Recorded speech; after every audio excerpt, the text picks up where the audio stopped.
लक्ष्मी नारायण जोडा म्हणजे अशी जोडी जिथे पती पत्नी केवळ प्रेमच नाही तर समृद्धी म्हणजे लक्ष्मी आणि स्थैर्य नारायण यांचे सुंदर मिलन असते। ज्योतिषशास्त्रानुसार जेव्हा दोन राशींचे स्वभाव, गुण आणि तत्व एकमेकांना पूरक असतात तेव्हा त्यांना लक्ष्मी नारायण जोडा असे म्हटले जाते। अशी जोडी केवळ प्रेमातच नाही तर आर्थिक आणि आध्यात्मिक प्रगतीमध्येही यशस्वी ठरते।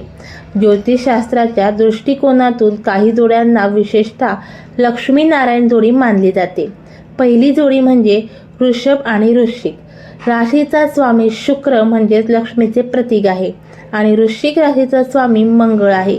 जोडीमध्ये स्थिरता आणि ओढ दोन्ही असते। वृषभ राशी संचयन करायला शिकवते तर वृश्चिक राशी संरक्षणाची जबाबदारी घेते। या दोघांचे एकत्र येणे म्हणजे सुख आणि समृद्धीचे आगमन मानले जाते। या जोडीला लक्ष्मीनारायण म्हणण्याचे मुख्य कारण म्हणजे त्यांच्यातील टोकाचे आरक्षण आणि एकमेकांना पूर्ण करण्याची क्षमता। जसे की वृषभ राशीचा स्वामी शुक्र आहे जो संपत्ती आणि चैनीचा कारक आहे, तर वृश्चिक राशीचा स्वामी मंगळ आहे जो धाडस आणि कष्टाचा कारक आहे। शुक्र संपत्ती देतो तर मंगळ तिचे रक्षण करतो। सर्वात महत्त्वाचे म्हणजे स्वभावामध्ये वृषभ शांत आणि स्थिर आहे तर वृश्चिक तितका सखोल आणि भावनिक आहे। हे दोघेही एकमेकांशी अत्यंत प्रामाणिक असतात, त्यामुळे यांचा संसार आदर्श ठरतो। दुसरी जोडी म्हणजे तूळ आणि मिथुन। राशीचा स्वामी बुध आहे आणि तूळ राशीचा स्वामी शुक्र आहे। ज्योतिषशास्त्रात बुध शुक्र युतीला लक्ष्मीनारायण योग म्हटले जाते। दोन्ही वायू तत्वाच्या राशी आहेत। महत्त्वाचे म्हणजे या राशीमध्ये कमालीचा ताळमेळ असतो। सामाजिक प्रतिष्ठा आणि वैभवाच्या बाबतीत ही जोडी खूप भाग्यवान मानली जाते। या दोन्ही राशींवर बुद्धी आणि सौंदर्याचा प्रभाव असतो।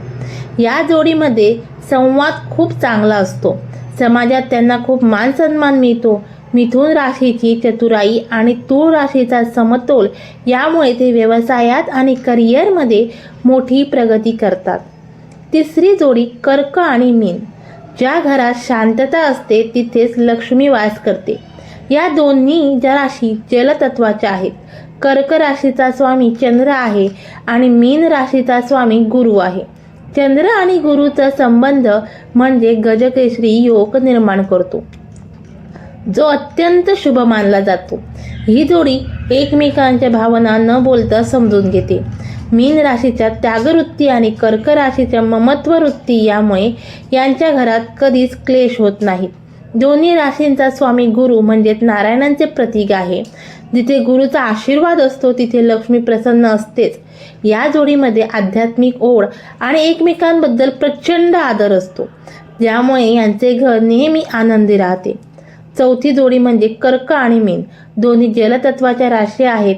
भावुक आणि एकमेकांशी काळजी घेणारा हा जोडा असतो। या घरात शांती आणि समाधान असते, जे लक्ष्मीच्या वास्तव्यासाठी आवश्यक मानले जाते। या जोडीकडे नेतृत्व करण्याची क्षमता असते। कर्क राशीचा जोडीदाराला कुटुंबाला शिस्त आणि प्रतिष्ठा देतो, तर धनु राशीचा जोडीदार आपल्या ज्ञानाने आणि भाग्याने घरात भरभराट आणतो। लग्नानंतर अशा व्यक्तींची आर्थिक स्थिती झपाट्याने सुधारते तर समाजात प्रतिष्ठा वाढते। लोक या जोडीकडे एक आदर्श म्हणून पाहतात। अशा दाम्पत्यांची मुले गुणी आणि यशस्वी असतात। महत्त्वाची टीप: केवळ राशी जुळून चालत नाहीत तर पत्रिकेतील सप्तम स्थान, विवाह स्थान आणि शुक्र गुरुची स्थिती पाहणे देखील तितकेच महत्त्वाचे असते। मित्रांनो, माहिती आवडली असेल तर लाईक करा, शेअर करा आणि चॅनलला सबस्क्राईब करायला विसरू नका। पुन्हा भेटूया अशाच एका सुंदर व्हिडिओसोबत। धन्यवाद।